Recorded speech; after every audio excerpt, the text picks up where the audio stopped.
busqué una razón de vivir en medio de mil preguntas. Tu amor me responde. Amén. Como ya ha dicho Cande, bienvenidos a la casa del Señor, de la manera en que podemos congregarnos hoy. Y bueno, esperando las novedades.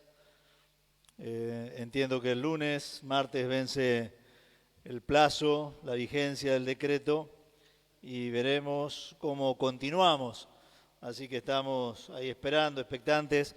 Mientras tanto, como hemos dicho todo el año 2020 y lo que va del 21, la iglesia sigue caminando. La iglesia debe seguir caminando.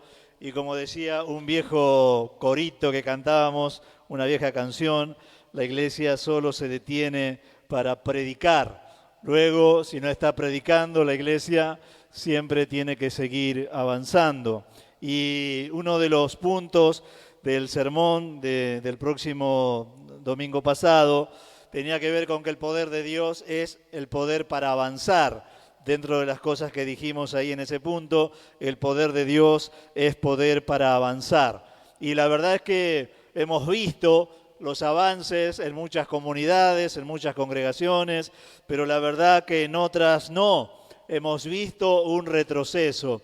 Y cada vez que una iglesia retrocede, una comunidad cristiana retrocede, yo voy a la palabra del Señor y encuentro que la iglesia está diseñada para triunfar, está diseñada para avanzar, y cuando hay un retroceso es como contra naturaleza, porque la iglesia está diseñada de otro modo. Entonces analizo, me pregunto, ¿qué pasará en esas iglesias que no solo a veces retroceden en el conjunto, me refiero de los hermanos, sino en algunos casos como ha pasado por esta razón del 2020, la pandemia, la cuarentena, las medidas de aislamiento y lo que ha costado a muchas congregaciones mantener la unidad, el vínculo, las relaciones, el propósito en medio de las restricciones?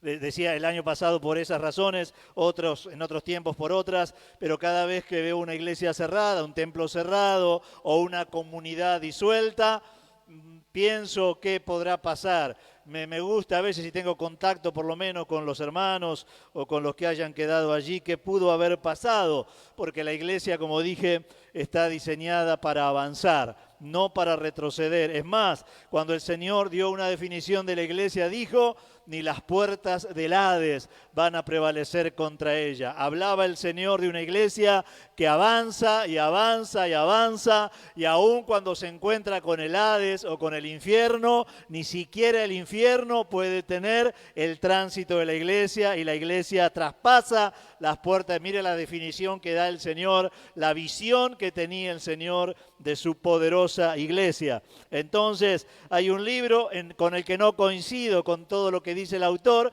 sí con el diagnóstico y también con algunas descripciones que hace el autor. Terremoto en la iglesia se llama el libro. Luego hace algunas apreciaciones de tipo valorativas, con las que yo no coincido demasiado, pero por lo menos un libro interesante, donde ve los sismos dentro de la iglesia, los cambios que ha habido en la iglesia del Señor, y bueno, a uno que ya tiene algunos pirulos, ya ha visto algunas cosas, por eso digo que coincido mucho con la descripción, no tanto con la valoración, el diagnóstico y la descripción que hace este autor en ese libro. Entonces, ya hemos avanzado este año, estamos en el mes cuarto, y bueno, las cosas siguen como usted y yo sabemos en nuestro bendito país. Y la iglesia, ustedes y yo, inmersos en todo esto. La verdad que Dios nos ha inspirado en este año largo ya y pico a distintos sermones, los que tienen que ver con lo personal y cómo hemos transitado en lo personal, lo que tiene que ver con los recursos de la fe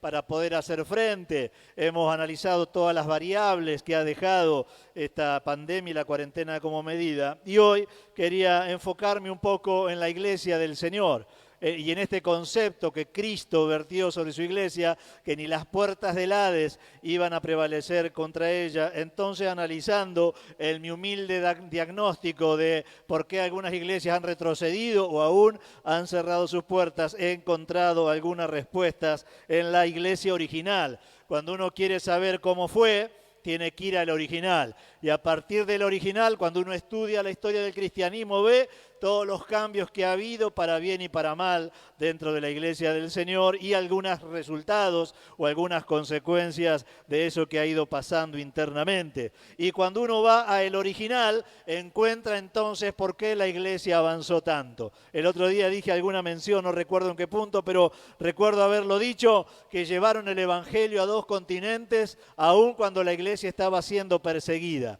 Llevaron el evangelio a 2 continentes en el peor momento. Uno podría pensar humanamente, no espiritualmente. Humanamente, en el peor momento de la iglesia más avanzó y llevó el evangelio a Asia y a Europa a través de Pablo y otros. Y luego también para el lado de África llegaron otros que llevaron el evangelio, según algunos datos históricos que da el libro de Lucas, que no se explaya mucho, pero a partir de allí uno encuentra por qué aparece el evangelio en África, por lo menos, o por ejemplo, allí también cuando desciende el Espíritu Santo, había judíos de todas partes de la tierra y reciben ahí aquel impacto que causó la venida del Espíritu Santo cuando estaban todos congregados. ¿Qué quiero decir con esto? Que en el peor de los momentos la iglesia siempre avanzó. Siempre avanzó, pero he titulado este sermón ¿Cuándo avanza la iglesia? Y lo puse en signos de pregunta, porque la verdad que si yo voy a la definición de la iglesia y al diseño de la iglesia siempre avanza. ¿Por qué lo puse entonces en signo de pregunta? Porque evidentemente algo pasa en las iglesias cuando no avanzan o cuando retroceden o cuando se estancan. Algo pasa de lo que no debe pasar. Entonces encontré en el libro de los Hechos alguna respuesta que quiero compartir con ustedes. Y para que nos analicemos nosotros como Iglesia del Señor, por la función que Dios me ha permitido tener en el distrito y porque tengo colegas y hablo con pastores de distintas denominaciones y congregaciones, también hago un análisis yo de lo que está pasando y he vertido algunos pensamientos en esta predicación. Luego algunos pastores y colegas también que no están en este horario a veces suelen sumarse o si no nos ven por la plataforma YouTube también, así que a lo mejor encontramos acá en estas respuestas que yo encontré en la Biblia, yo lo planteé desde el punto de vista positivo, pero voy a hacer la antítesis al final para que nos analicemos, ¿no? Lo positivo es, la iglesia avanza cuando, y estas respuestas que yo encuentro en la palabra del Señor. Y vamos precisamente a la palabra del Señor, capítulo 2 del libro de los Hechos y verso 14. Y ya voy a dar el punto, que es el primer punto de esta reflexión. Hechos capítulo 2 y verso 14. Entonces Pedro, poniéndose en pie con los 11, alzó la voz y les habló diciendo a los judíos y le da un sermón acerca del Señor y de la venida del Señor. Quédese con ese momento que es conocido para la fe cristiana y vamos rápido al capítulo 11 del libro de los Hechos también, pero los versos 19. Y voy a unir esos dos hechos para dar el concepto que hace a cuando la iglesia avanza. Y dice así, capítulo 11 y verso 19. Ahora bien, los que habían sido esparcidos a causa de la persecución que hubo con motivo de Esteban pasaron desde Fenicia, Chipre y Antioquía, no hablando a nadie la palabra, sino solo a los judíos. Pero había entre ellos unos varones de Chipre y de Cirene, los cuales, cuando entraron en Antioquía, hablaron también a los griegos, anunciando el evangelio del Señor Jesús. Aquí vemos dos hechos y personajes distintos. La primera lectura era Pedro y los 11, que dan un sermón acerca del Señor Jesucristo y del propósito eterno de Dios y de quién era Cristo, ese que ellos habían crucificado. Pero luego, en el capítulo 11, habla de los que, cuando fueron esparcidos, entraron por las ciudades y por las aldeas predicando el evangelio, y aún en Antioquía, donde no había mucha ascendencia judía, y predicaron también allí el evangelio, y se constituye una de las iglesias más influyentes de aquel entonces, de aquel tiempo, de ahí, de esa iglesia de Antioquía, día salió a evangelizar, a misionar el apóstol Pablo y Bernabé. Llegó a ser una iglesia que dice la Escritura que tenía profetas, entre ellas muchos profetas y apóstoles eran levantados, entre los que se levantaron Pablo y Bernabé. Así que una iglesia bien poderosa, pero no tenemos ni siquiera quién fundó esa iglesia. Dice unos varones, ni siquiera da el nombre. Entonces, ¿cuál es el punto?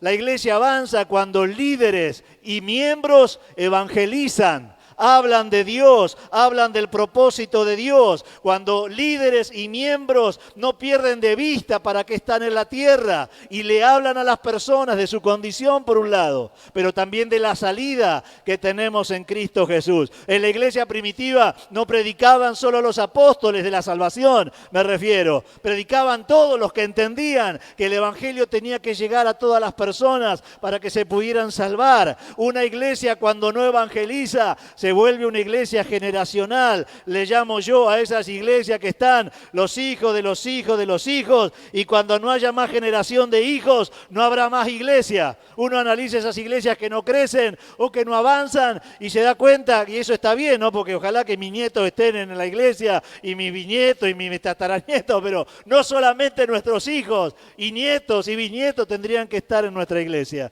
Cuando las iglesias se vuelven ese tipo de iglesia generacional y solo están los hijos de los hijos de los hijos, evidentemente esa iglesia no evangelizó.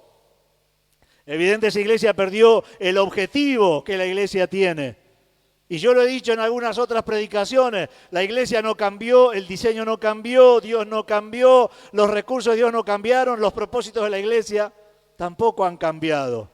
Y las iglesias avanzan solo cuando sus líderes y miembros evangelizan, cuando la iglesia cumple la meta que Dios le puso en la gran comisión. Hermanos, tenemos una oportunidad maravillosa para hablar acerca de Dios. A mí me hacen preguntas de todo tipo por lo que pasa en el mundo, y cada una de las respuestas que podamos dar es una oportunidad para hablar acerca del Evangelio del Señor, de la realidad humana por un lado, de las consecuencias de no arrepentirse y reconocer a Cristo como el Salvador, y también de las virtudes que tenemos los seres humanos cuando aceptamos la obra preciosa de Cristo para nuestra redención primero, pero también para una vida abundante en esta tierra. Entonces pregunto, ¿cuándo fue la última vez que le hablaste a alguien del Señor Jesús? Las iglesias no avanzan cuando la iglesia no evangeliza. La iglesia no avanza cuando no se predica acerca del Evangelio del Señor. Alguna vez escuché una nota de una persona que había soñado que iba por una ruta y había un gran naranjal. No sé si se dice naranjal, y si no, corríjame alguno, después lo leeré, pero un montón de plantaciones de naranja. Iba este hombre en su sueño en el auto y vio que había cientos de miles de plantas de naranjas, todas listas para ser cosechadas. Y se preguntaba, qué raro que no estén cosechando tantas naranjas como veo en estos campos, y miraba para un lado y para el otro lado de la ruta y no podía entender, y de pronto toma la decisión de, en alguna entrada que tenían esos campos, esas fincas, de entrar allí, y de pronto no veía ningún movimiento, no veía personas, obreros cosechando las naranjas, y seguía avanzando en su coche, y de pronto baja las ventanillas y escucha una leve música que se escuchaba a lo lejos. Entonces empieza con su auto a acercarse y ve un grupo de personas sentados ahí en el medio de todo el naranjal que había para cosechar. Sentados en forma de iglesia, con una silla detrás de la otra, tenían unos binarios aparentemente, no entendía de qué se trataba, pero unos libritos, y estaban ahí. De pronto viene una persona, dice él en su sueño, y empieza a cantar unas canciones, como cantó Candela esta mañana, y la gente cantaba las canciones, y de pronto la que estaba dirigiendo las canciones dice, bueno, ahora va a venir el cosechador de naranjas.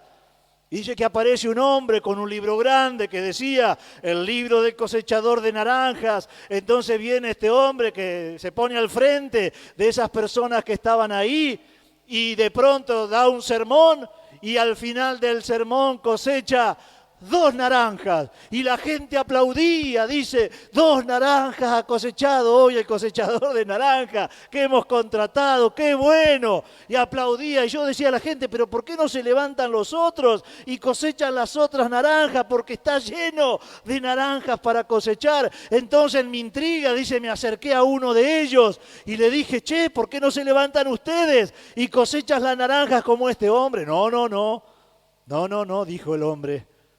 Porque este hombre es un experto. Este hombre estudió en un seminario para el cosechador de naranjas. Y nosotros lo hemos contratado. Hemos contratado el mejor cosechador de naranjas para que coseche naranjas. Entonces el hombre en el sueño le dice, pero escúcheme, hay un montón de naranjas que se van a echar a perder. No, para eso lo contratamos a él.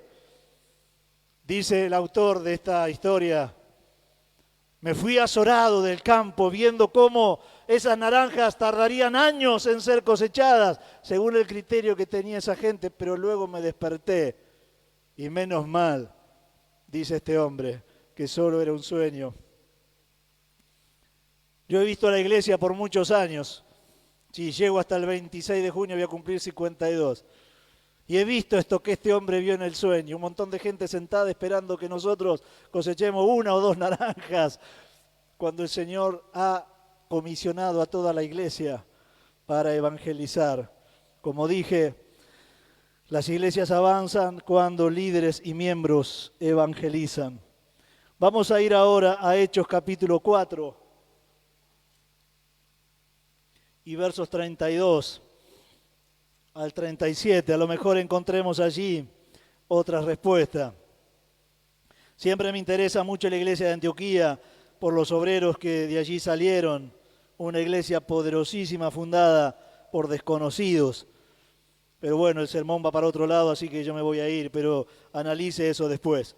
Hechos capítulo 4, verso 32 dice, y la multitud de los que habían creído eran de un solo corazón y un alma, y ninguno decía suyo propio nada de lo que poseía, sino que tenían todas las cosas en común.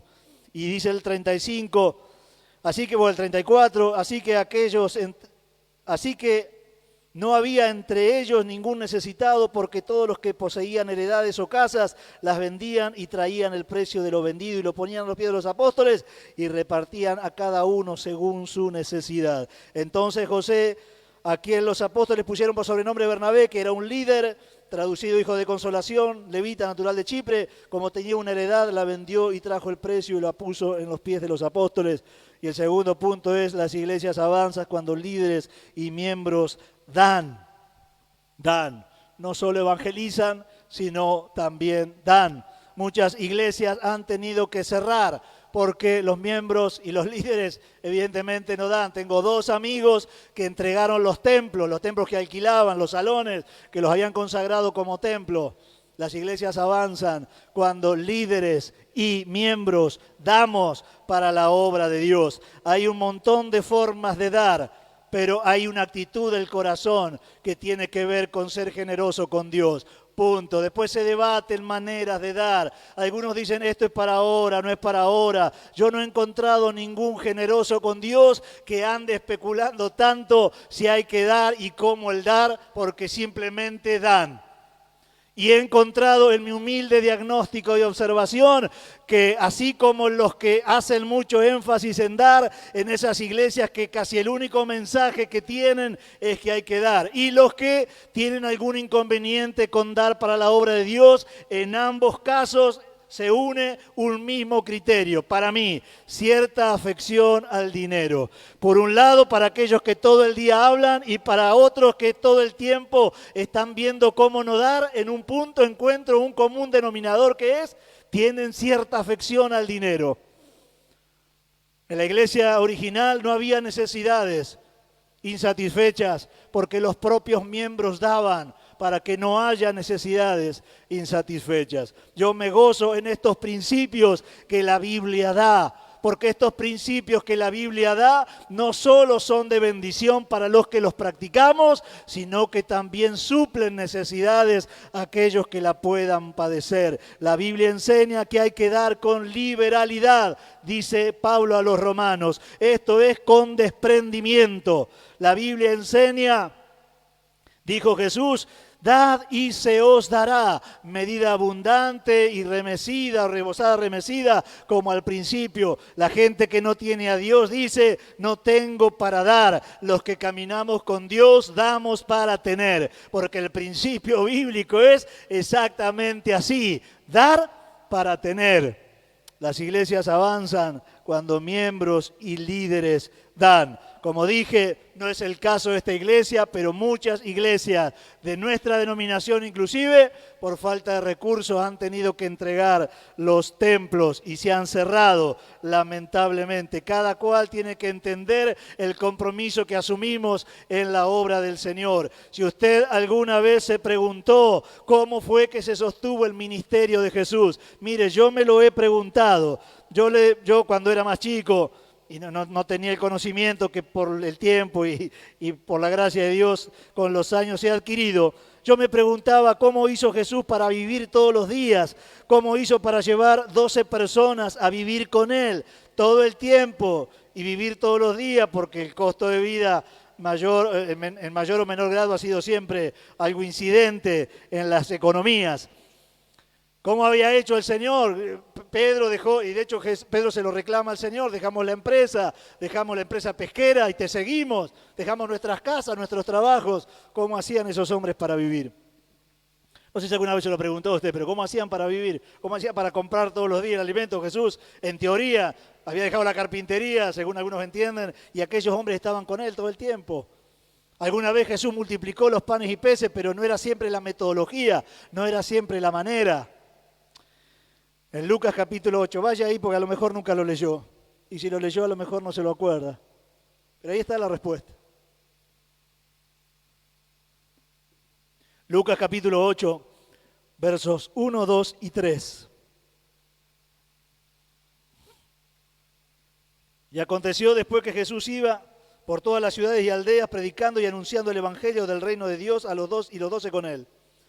Y algunas mujeres, escuche, y algunas mujeres que habían sido sanadas de espíritus inmundos y de enfermedades, María, que se llamaba Magdalena, de la que habían salido 7 demonios, Juana, mujer de Chuza, esposa del intendente, se ve que era mujer del intendente de Herodes, y Susana, entre otras muchas. ¿Qué dice ahí? ¿Qué dice ahí? ¿Con qué servían esas mujeres? Con sus bienes. Usted me dirá, pastor, hay muchos abusos con esto. Sí, pero no vamos a dejar de enseñar lo que la Biblia enseña. Y enseñaremos cuando haya abuso acerca de los abusos. De hecho, yo hablo más de eso que del dar. Pero la verdad es que en la Biblia hay un principio. Y ese principio hace que las iglesias avancen o que muchas lamentablemente retroceden cuando no se cumple, que es mejor dar que recibir. Las iglesias avanzan cuando líderes y miembros damos para la obra del Señor. Punto número 3, Hechos capítulo 2. Grábese Lucas 8 ahí si no lo conocía, si nunca lo leyó. Es muy interesante eso. Muy, muy interesante. Hechos capítulo 2 y verso 46 encontramos el tercer punto, por qué o cuándo las iglesias avanzan. Capítulo 2 y verso 46. Dice, y perseveraban unánimes cada día en el templo y partiendo el pan en las casas comían juntos con alegría y sencillez de corazón. Y el capítulo 4, versos 23 y 24, puestos en libertad, vinieron a los suyos y contaron todo lo que los principales y sacerdotes y los ancianos le habían dicho, y ellos, habiéndolos oído, alzaron otra vez unánimes la voz a Dios, unánimes, unánimes, unánimes. Y el 32 del mismo capítulo dice, y la multitud de los que habían creído eran de un corazón y una alma. El punto es, las iglesias avanzan cuando líderes y miembros conservan la unidad. La unidad. He hablado de la unidad como tema, alguna vez me acuerdo, durante la pandemia, porque era todo un desafío y sigue siendo todo un desafío cómo podemos estar aislados pero no desconectados. Y el trabajo que hacemos todos, las hermanas, los jóvenes, para mantener los contactos, porque por ahí el aislamiento ha hecho también un distanciamiento cuando no debió ser así. Las iglesias avanzan cuando las iglesias conservan la unidad. Y como respecto de la evangelización también es un compromiso de cada uno de nosotros, como dice la Escritura, ser solícitos en guardar la unidad. Hay muchos cristianos que son pasivos respecto de todo, pero también respecto de la unidad, que solo se quedan a esperar que lo llamen, a esperar que le manden el WhatsApp, las invitaciones, que le busquen la vuelta como le hemos buscado la vuelta durante todo el año a una plataforma, a la otra plataforma, si no es esta la otra y si no la tercera plataforma o ninguna plataforma, o de qué manera podemos estar conectados, pero ningún cristiano pasivo va a contribuir a la unidad de la iglesia. Ningún cristiano pasivo va a contribuir al diseño de iglesia que es el pertenecer los unos a los otros. Es imprescindible para conservar la unidad el sentido de pertenencia. Y eso sí lo hemos hablado también, recuerdo en algún sermón durante la pandemia, porque cuando se pierde el sentido de pertenencia, estamos a un paso de perder los vínculos. Y estamos a un paso de perder la unidad como cristianos. Dios no diseñó una iglesia en que cada uno de nosotros esté en nuestros hogares, bien como estamos en nuestros hogares, agradecidos al Señor por nuestros hogares y la vida familiar que llevamos, que es maravillosa, que todo eso está fantástico y está bien, pero Dios no diseñó una iglesia para que cada uno de nosotros esté bien en sí mismo con lo suyo y nada más, sino para que cada uno de nosotros formemos parte los unos de los otros. La unidad es indispensable para el crecimiento de los cristianos. Yo no conozco ningún cristiano que pueda crecer y desarrollarse separado del cuerpo. No conozco ninguno. Los cristianos que no han podido echar raíces, mire, yo hasta le aconsejo a algunos, si no podés en esta iglesia, buscate otra, pero no podés no tener comunión. No podés estar aislado. No se crece solo. Ningún miembro del cuerpo, metáfora o analogía que usó el apóstol Pablo, puede crecer desprendido del cuerpo. El punto es que la unidad pone en juego muchas cosas de nuestra vida, de nuestra madurez cristiana, de nuestras personalidades, de los vínculos que yo tengo con el otro, de cómo me relaciono con el otro. El otro día alguien me preguntó me comentó una situación y me preguntó qué opinaba, o estábamos hablando, dialogando, no sé si me preguntó así tan puntualmente, pero yo le dije, antes de pensar en las definiciones que puede dar la sociedad sobre los débiles, debiéramos ir a la Biblia, porque la Biblia dice que hay que ser con los débiles. Hay, claro, débiles de todo tipo en la iglesia, pero la Biblia dice que hay que hacer con los débiles. Pero pone a prueba nuestras personalidades. Hay veces como yo estoy bien, yo la verdad que estoy bárbaro, pero ¿qué dice la Escritura? Romanos capítulo 12, llorad con los que lloran y reír con los que ríen. ¿Y cómo va a poder llorar con el que llora si no sabe ni lo que le está pasando? ¿Y cómo va a poder reírte con el que ríe si no podés aceptar que al otro le vaya bien porque a vos no te va tan bien? Por eso dije, la unidad en la iglesia cristiana pone a prueba un montón de, no solo de nuestras personalidades, sino, como dije, de nuestra madurez cristiana.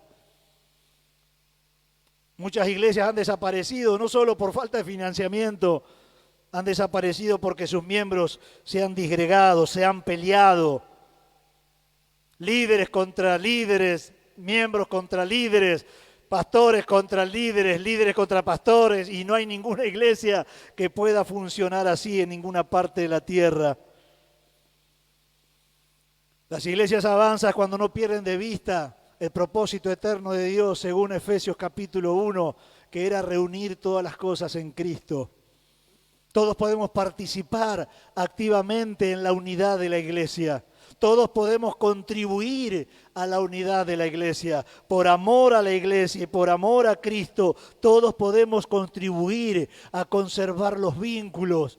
Cuando he hablado de la unidad, de los chismes, de las malas relaciones, de la falta de perdón y todo lo que hace daño a la iglesia. Pero aún el egoísmo individual, el bienestar, y yo brego para que todos estemos bien, porque la verdad que es fantástico estar bien. Pero hasta a veces el bienestar personal ha atentado contra la unidad. Porque como dije, Dios no diseñó una iglesia en el que cada uno esté bien en su mundo, en el que cada uno esté bien en lo suyo, en el que cada uno esté bien con lo de él, disociado del resto. Eso no es una iglesia. No sé qué será, pero una iglesia como la dice Dios no es. Esa vez que hablé de la unidad, recuerdo porque rescaté la frase, dije, puede más un diablo unido que una iglesia dividida. Puede más un diablo unido que una iglesia dividida. Entonces yo encuentro en algunas congregaciones con las que he tenido relación, ¿qué les ha pasado? Bueno, todos contra todos. Y como dijo Cristo también, una casa dividida contra sí misma cae. Tercer punto entonces, una iglesia avanza cuando sus líderes y miembros conservan la unidad. En Hechos capítulo 3 y verso 1.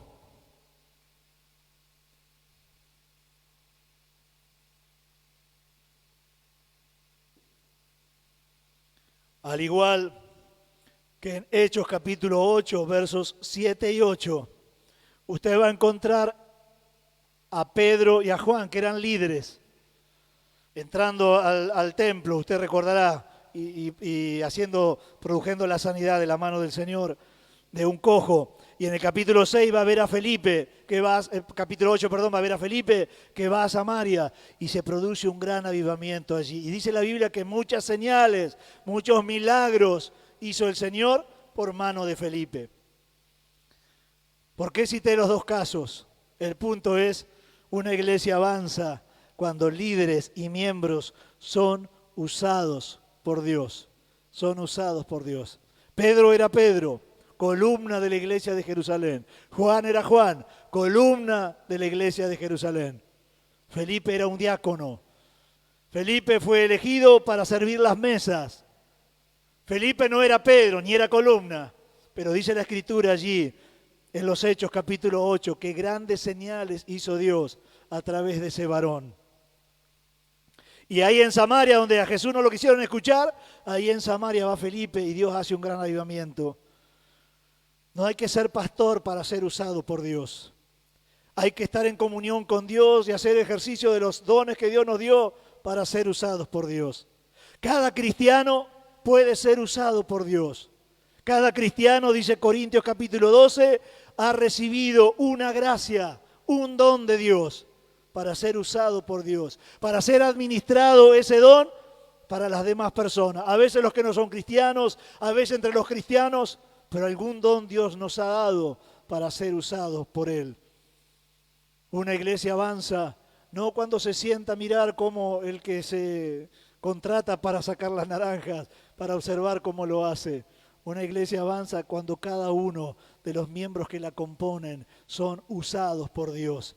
Y ahí otra vez, como con la unidad, el ser usado o no por Dios habla mucho de nosotros, de nuestra comunión con el Señor, de nuestra consagración, de nuestra disposición a ser usados por Él. Y si Dios te está usando, yo me alegro como pastor, porque la verdad que Dios tiene como propósito usar a todos los que llama. Y por eso el Señor le dio un don, por lo menos un don a cada uno de nosotros. Nos ha dado una gracia, una virtud, para que lo podamos servir.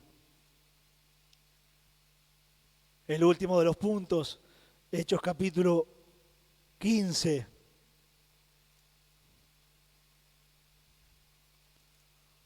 Hay un concilio, había un problema, una división en la iglesia, entonces los líderes convocan. Y dice así, 15 verso 12, entonces toda la multitud cayó y oyeron a Bernabé y a Pablo que contaba cuán grandes señales y maravillas había hecho Dios por medio de ellos entre los gentiles. Y dice el 22, entonces pareció bien a los apóstoles y a los ancianos con toda la iglesia elegir de entre nosotros varones y enviarlos a Antioquía con Pablo y Bernabé, a Judas que tenía por sobrenombre Barsabás y a Silas, varones principales entre los hermanos. Y dice el 28, porque nos ha parecido bien al Espíritu Santo y a nosotros no imponernos ninguna carga más que estas cosas necesarias.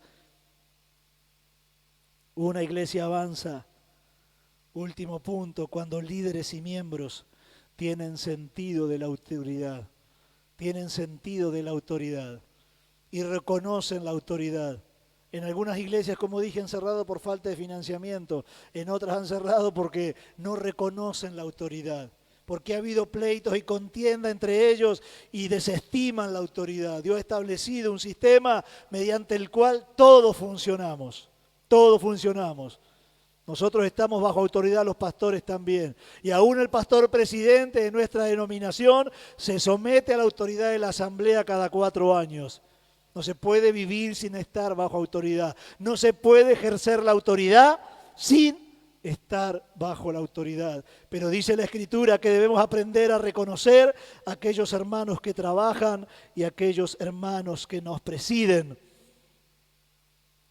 Hermano, si usted tiene inconveniente para reconocer la autoridad y funcionar bajo autoridad, nunca va a poder crecer saludablemente en el camino del Señor. Mire lo que dice Tesalonicenses, el apóstol Pablo, Tesalonicenses capítulo 5 y verso 12 y 13. Os rogamos, hermanos, que reconozcan a los que trabajan entre ustedes y los presiden en el Señor y los amonestan, y que los tengan en mucha estima a causa y amor por causa de su obra. Tengan paz con todos, y que los tengan en mucha estima y amor por causa de su obra. Dice el apóstol Pablo, reconozcan a los que trabajan y los presiden, esto es, los lideran, y ténganlos en estima y en amor, no porque sean perfectos, no porque se lo merezcan, entre comillas, no porque te caigan simpáticos o no, sino por causa de la obra. Porque Pablo sabía que esa falta de reconocimiento a la autoridad traía inconvenientes en la obra. He hablado también acerca de esto, creo que, si no mal recuerdo, en algún consultorio de la tarde hablamos del favoritismo entre los siervos de Dios, o el favoritismo también entre los líderes y el daño que eso le hace a la iglesia.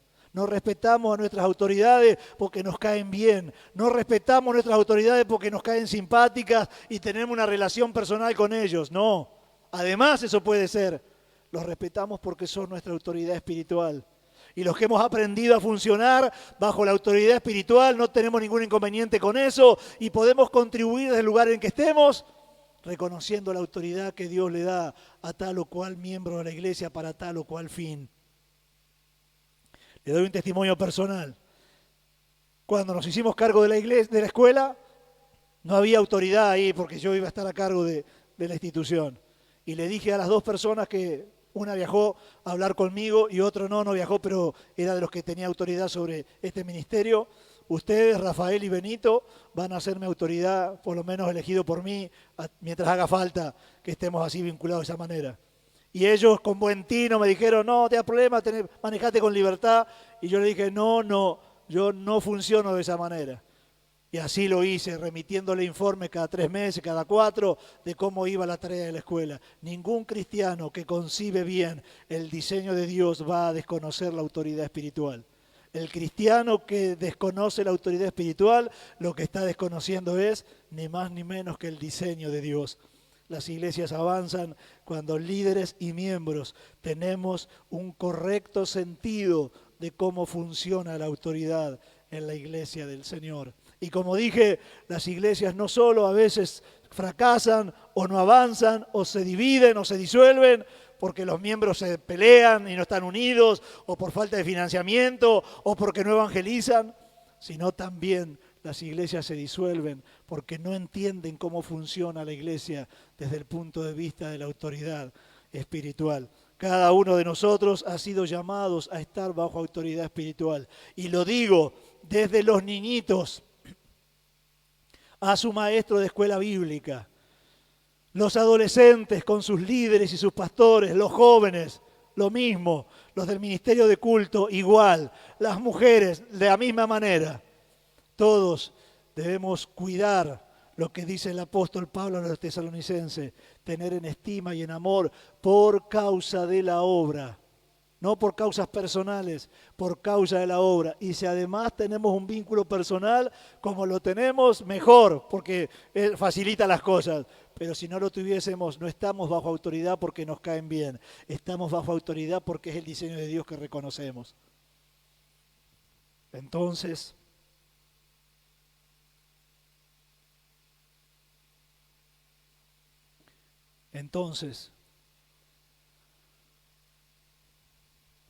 haga un breve repaso.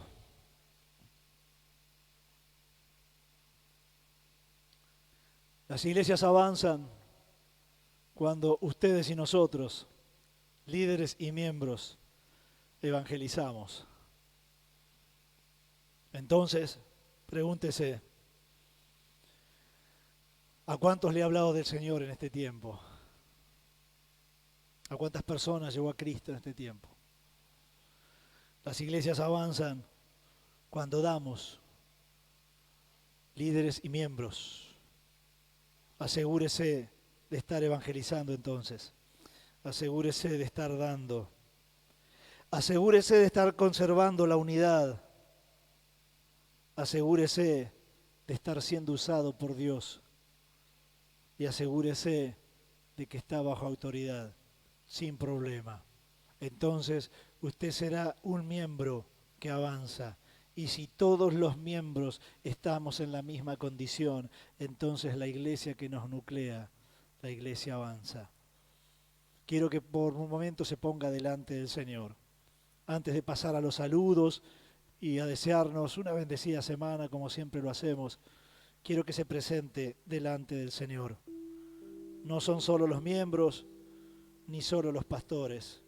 Somos miembros y pastores.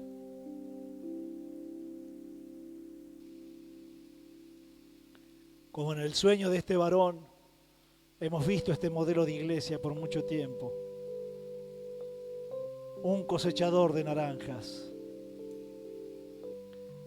rodeado de posibles cosechadores de naranjas, que solo esperan que el cosechador de naranja coseche naranja.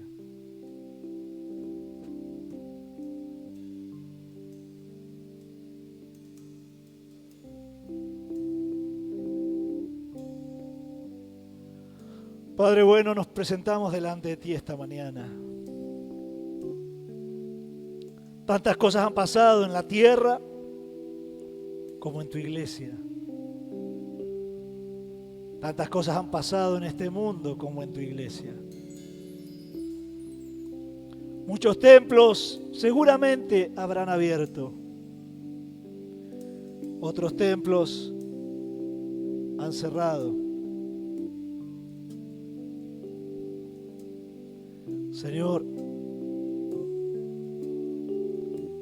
en mi humilde diagnóstico y observación, he encontrado estas razones. Seguramente habrá otras que tú iluminarás a tu iglesia. La condición de nosotros como iglesia no ha cambiado. Nuestro rol en la tierra tampoco ha cambiado. Nuestro compromiso con tus verdades tampoco han cambiado. Señor, me presento delante de vos como un integrante más de tu iglesia, con funciones específicas, pero miembro de tu iglesia. ¿Qué tanto sentido de la autoridad tengo yo para manejarme en mi diario andar?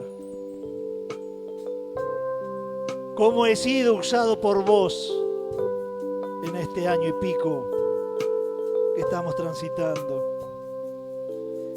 ¿Cuál ha sido mi participación para conservar la unidad? Porque no se puede ser pasivo. No se puede ser pasivo en eso. ¿Cuánto he dado para la extensión de tu reino? ¿Y a cuántos le hablé de ti? Señor, aún tenemos innumerables oportunidades en este tiempo Los acontecimientos mundiales son disparadores para nosotros de las señales antes del fin. Por eso te ruego, Padre bueno, aún que levantes una iglesia que sea usada por vos para reconciliar a las personas con vos, para llevar tu paz, tu amor, tu luz. Gracias te doy, Señor, por esta mañana. Gracias, Señor, te doy por esta mañana. En el nombre del Señor Jesús. En el nombre del Señor Jesús. Por tu Espíritu Santo trabaja en nuestras mentes. Aún a la tarde, esta noche, mañana, en la semana, trabaja en nuestras mentes y corazones.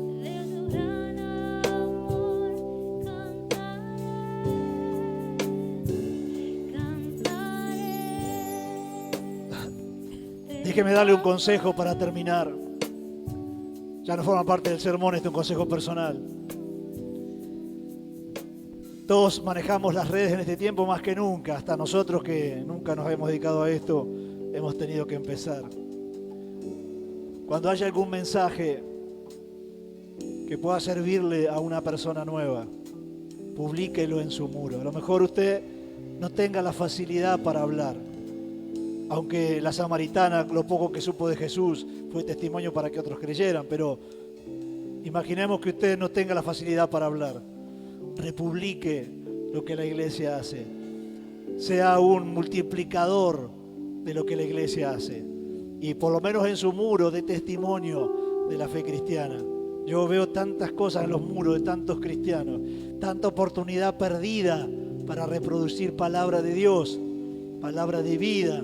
Así que le aconsejo, use sus redes para bendecir, para multiplicar los sermones, para multiplicar la palabra de Dios y que llegue a un montón de corazones. Seguramente en el muro de Pastores Rolón habrá un par de personas, pero no son todas las personas que hay. Cada cual tiene un círculo de influencia a la que le puede llegar con el mismo mensaje.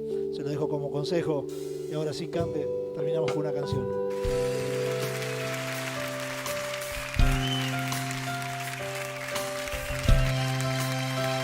Hay una sola cosa que yo quiero hacer. Yo quiero entregar mi vida en servicio y en amor a mi Señor. Y usted, en respuesta a ese amor, levante sus manos conmigo y dígaselo.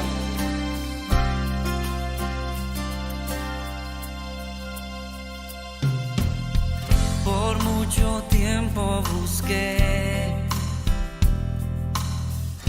una razón de vivir. En medio de mil preguntas, tu amor